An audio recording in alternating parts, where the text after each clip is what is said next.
Good evening everyone. My self Paras from 6th standard. मंडळी, आज मुलीची संख्या खूप कमी होत चालली आहे. मुली सर्व क्षेत्रात पुढे जात आहे, मुलं मात्र त्या तुलनेत मागे आहे. अशा वेळी मुलांच्या लग्नाची वेळ फार सामान्य घेतात. अशा समस्येवर एक विनोदी नाटक घेऊन येत आहे 5th व 6th स्टँडर्ड विद्यार्थी. नाटकाचे नाव गुडघ्याला बाशिंग. So give a big hand for this drama. काय म्हणाले? ऐकायला आलं नाही. काय राव, नमस्कार म्हणाला पण एवढा चिंगूसपणा करताय? आता कसं?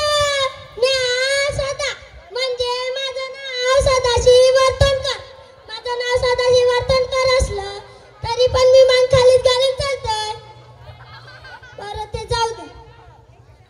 मी लय वैतागलोय मंडळी. आता तुम्ही विचाराल का रे बाबा एवढा वैतागलाय? तर मी का सांगू मंडळी, मी 35 वर्षाचा घोडा झालोय, पण तू माझं लगीनच जुळे ना. लगीन नसल्या जुळल्यामुळे कोणी आपल्या जवळ पण बसू देईना. बसलं की म्हणतात, ए उठ इथून, असं म्हणून हाकलून देतात. एवढा अपमान गाढवाचा पण नसेल केला राव. तर ते जाऊ द्या.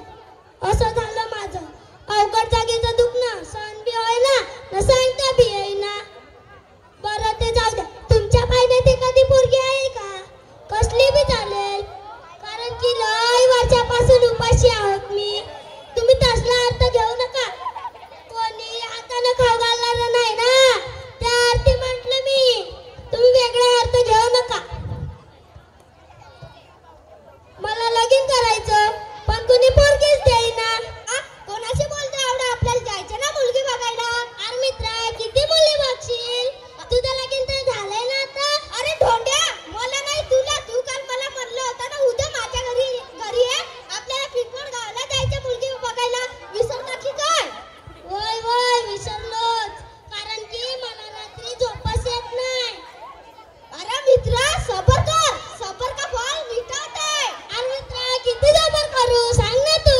बरं चल लवकर, लांब जायचंय, यायला उशीर होईल. दिवस मावळला की रात्रीच्या माझ्या डोळ्यात दिसत नाही. वय वय मैं निकला गडी लेके रास्ते पर, एक गलत में एक मोड़ आया, मैं गडी छोड़ आया, एक मोड़ आया, मैं गडी छोड़ आया. साहेब, एवढा पत्ता सांगून द्या ना.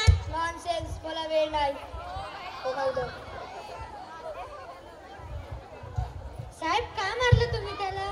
अरे काही नाही, बायकोचा राग काढलाय मी त्याच्यावर. मी म्हणलं सकाळी चाय करून दे, तर ती म्हणाली हे आपल्या हाताने करून. बायकोला मारू शकत नाही ना, म्हणून याला हाणलं. वा दोस्त, मानलं तुला. काय विचित्र लोक आहे. पत्ता विचारला का मारतात. मारायचं होतं तर याला मारायचं. मला का उगीचच मारलं? त्याचं नाव कालफाड्या आहे. मला का उगीचच मारलंय? अरे सदा हे बघ, दोन म्हातारी माणसं दिसतात, जुनं ते सोनं म्हणतात. वय वय. अरे माझ्या दोन सुना आहे बघ, पण एक बी कामाची नाही. दिवसभर त्या मोबाईल मध्ये तोंड खुपसून बसतात. त्या मोबाईल न तर वैताग आणलाय बघा. आपल्या जमान्यात असं काही नव्हतं बघ. माझ्या नातवाला संस्कार पब्लिक स्कूल मध्ये टाकायचं आहे. मागच्या वेळेस काय ऍडमिशन मिळेल नाही, यावर्षी मिळेल असं वाटते. काय काय स्पर्धा असतात तिथं. ड्रॉइंग स्पर्धा, कथाकथन स्पर्धा, निबंध स्पर्धा असे लय होतात. आणि 12 जानेवारी ते 3 जानेवारी तर लय स्पर्धा होतात. अरे मामा, हे हनुमानराव आंधळे ही कुठे राहतात? अरे काय काम काढलंय? अरे मामा, त्यांच्याकडे मुलगी बघायला चाललोय. बरं जावा. अरे मामा, एवढा पत्ता तर सांगून द्या. बघ असा सरळ जावा, पुन्हा जावा बाजार पलटा, पुन्हा सरळ जावा.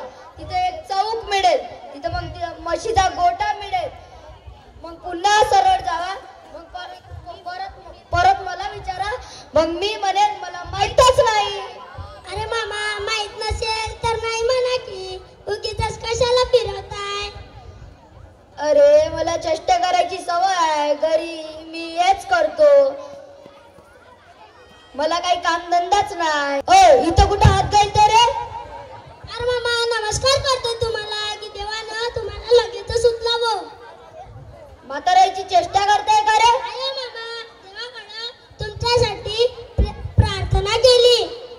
का मग ठीक आहे जावा जावा.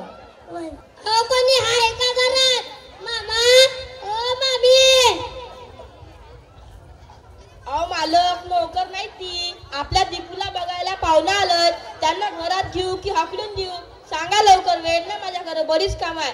माझ्या मुलाची ऍडमिशन करायला संस्कार पब्लिक स्कूलला जायचं आहे बघा. त्यांना निळ्या ड्रम मधलं पाणी पाज अजून बसव. मालकाने तुम्हाला उमरीशीच थांबायला सांगितलंय. नमस्कार मामा. नमस्कार. नमस्कार राव ते बाजूला, तू कोण आहे सांग पहिले. सदा माझ्या आईने म्हटलं की तो माझा मामा आहे म्हणजे तुम्ही. माझ्या आईने म्हटलं की माझ्या मामाकडे मुलगी बघायला चालला. बरं बरं, हा कोण आहे? हा माझा जीवाभावाचा मित्र मुरली. हा तुझ्यापेक्षा बरा दिसतोय. अरे मामा असं नका म्हणा ना, त्याचं लगीन झालंय, माझं लगीन व्हायचंच आहे. बरं वय, असा पिसाळल्यासारखा करू नको, नाजूक आहे माझी पोरगी. तेच तर बघायला आलं ना, दाखवा ना. चंद्रा, अगं ए चंद्रा, ये बघू बाय.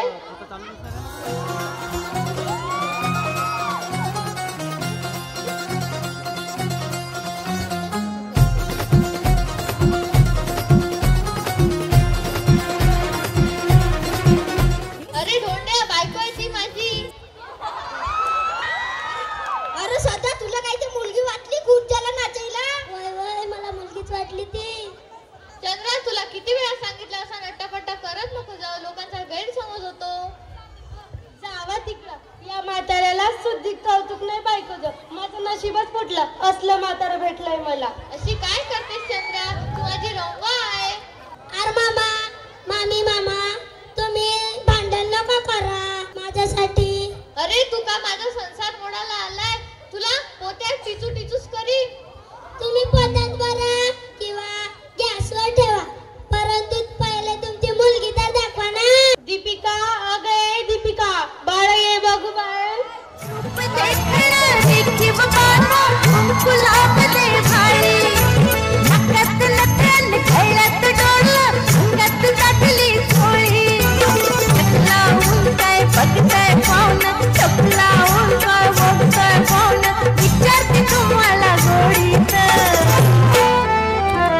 सांगा ना कशी दिसते मी, सांगा ना कशी दिसते मी या नऊवारी साडीत. सांगा ना कशी दिसते मी या नऊवारी साडीत. आरशात तोंड तरी बघितलंय का रे? चाललं माझ्या पोरीसोबत लगीन करायला. तुम्ही घाबराव, मध्ये मध्ये बोलू नका. काय झक्कास आहे मामे तुमच्या वाणी मुलगी. मम्मी, हा दोघांमधून मुलगा कोण आहे ग? हा बघ, हा मुलगा आवडला का तुला? वाव मम्मी, काय हँडसम मुलगा आहे ग. मी तर प्रेमातच पडले याच्या. तुम्हाला काही प्रश्न विचारायचे ते पहिले विचारू घ्या, म्हणजे पुन्हा तक्रार नको. Thank you mummy. हा ठीक आहे, बेस्ट ऑफ लक. दीपू तुझं नाव काय आहे? मम्मी, हा काय बैरा आहे का ग? 4 वेळा दीपिका म्हणलं आणि शेवट म्हणतोय दीपू तुझं नाव काय? वा दीपू, काय तुझी अदा आहे. तिच्या या अदावर मी आता पिझ्झा झालो या.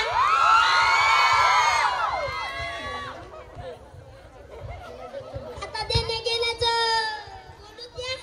हुंडा घेणं पाप आहे. शासनाने त्याच्यावर बंदी आणली. तुला काय जेलमध्ये जायचंय का? मला लगीन करायचंय. बरं वय, या वर्षी लग्नाचा भार उडवून टाकूया. सोन्यासारखा जागा मिळाला. हे बघा, माझे काही शर्ती आहे. मी घरात काम करणार नाही. बाईला स्वयंपाक मला जमत नाही, म्हणून दररोज हॉटेलमध्ये जेवायला न्या.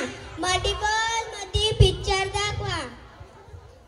हे बघा, मला घरातलं काम होणार नाही. माझे इंस्टाग्रामला भरपूर फॉलोअर आहेत. व्हॉट्सअप मध्ये दिवसभर बिझी असते. मला काय म्हणायचं नाही. हे सर्व मान्य असं तर मी लगीन करायला तयार आहे, नाही तर 56 पडले माझ्याशी लगीन करायला. मला मंजूर आहे. शुभमंगल सावधान.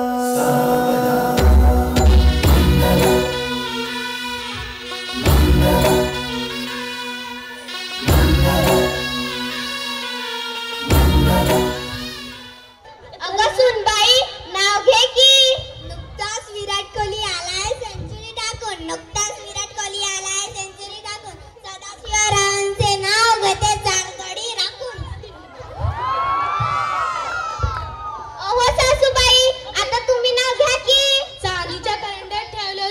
हळदी कुंकू चांदीच्या करंड्यात ठेवले होते हळदी कुंकू हनुमंतरावांना पाहताच कुठे लागतात बुकू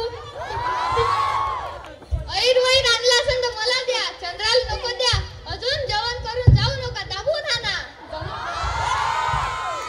अरे गाणी पण करता की नाही मुलीचं वय 18 वर्ष पूर्ण आहे का रात्री 10 वाजल्यानंतर गाणी वाजवायला बंदी आहे ना अरे साहेब मला वाटतात कोणाचं तरी लगीन आहे तर जेवण बी असेल जेवण जायचं काय अरे तुझी बायको तुला खाऊ घालत नाही का दुसऱ्याच्या लग्नात जेवायला अरे साहेब माझं लगीनच व्हायचं आहे लगीन करायला पोरगीच मिळेना अरे किती कचरा केलाय तुम्ही तो उचलता की लावू एका कमरेत लाच स्वच्छतेचा महत्व कळते की नाही म्हणून मंडळी आवर्जून सांगतो कार्यक्रम सुरू असल्यानंतर किंवा संपल्यानंतर कोणीही कचरा टाकू नका धन्यवाद